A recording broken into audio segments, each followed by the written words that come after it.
Verdade, irmão, é que muita gente acha que Deus promove tempestades para conhecer a nossa medida de fé. A verdade é que Deus já conhece. Deus promove ou permite tempestades para que a gente conheça a nossa porção de fé. Deus permitiu tempestades para que os discípulos percebessem quão frágil ainda era a expectativa e a confiança deles no Deus que pode todas as coisas. Irmão, quem dormia naquele barco, no meio daquela tempestade, você lembra dessa passagem, quando os discípulos estão desesperados e Jesus está dormindo? Quem dormia naquele barco não era um homem especial, não era alguém que podia resolver coisas difíceis. Quem dormia naquele barco era o próprio Verbo vivo, encarnado, era o Deus do impossível. Então os discípulos olham para a tempestade, e o fato de ter o Deus do impossível no barco não livrou eles do fato de terem medo das ondas. Olha para mim, irmão, a gente precisa escolher o que vai definir a nossa história: se é a força do que vem ao nosso redor, ou se é a força daquilo que habita em nós. A Bíblia diz que maior é o que está em nós do que tudo que se levanta ao nosso redor. Os discípulos tinham recebido uma palavra clara de Jesus: vamos até o outro lado. A gente pega várias chaves nessa passagem. Você está comigo ainda? Diga amém. Alguém está recebendo algo de Deus nessa noite?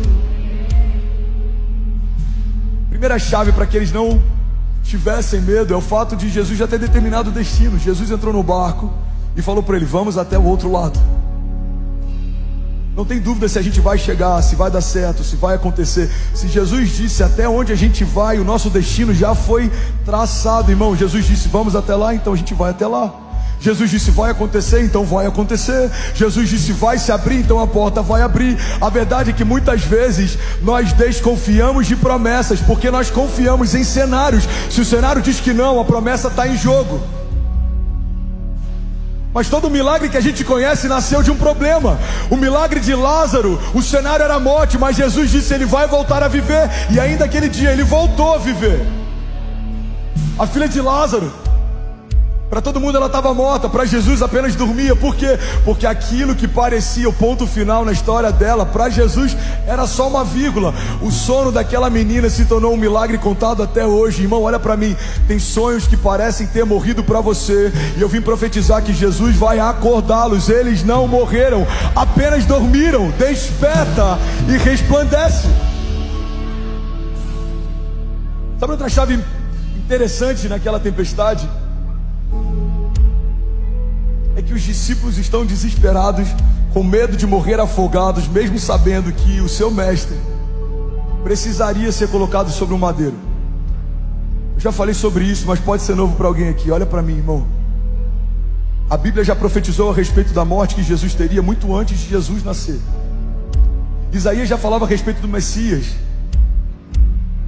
O menino nos nasceu, nos foi dado, o governo está sobre os seus ombros, e ele será chamado Maravilhoso Conselheiro, Deus Forte, Pai da Eternidade, Príncipe da Paz. Essa passagem, ela carrega uma promessa que falava a respeito de um Messias que ainda não tinha vindo.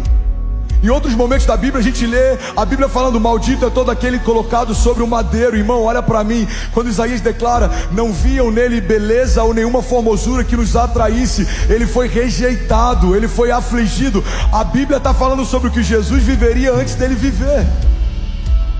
Você está comigo ainda? Diga amém. Pastor, eu fiquei um pouco confuso. Qual que é o ponto que você quer chegar? Eu quero chegar em um ponto. Os discípulos sabiam que o final da história de Jesus seria numa cruz, não afogado. Você percebe que o medo do cenário atual faz a gente até se esquecer do nosso destino final? Jesus está dormindo em paz, porque Ele sabe: o final da minha história não vai ser afogado no meio desse mar. O meu Pai prometeu que eu vou ser entregue no madeiro. Irmão, olha para mim.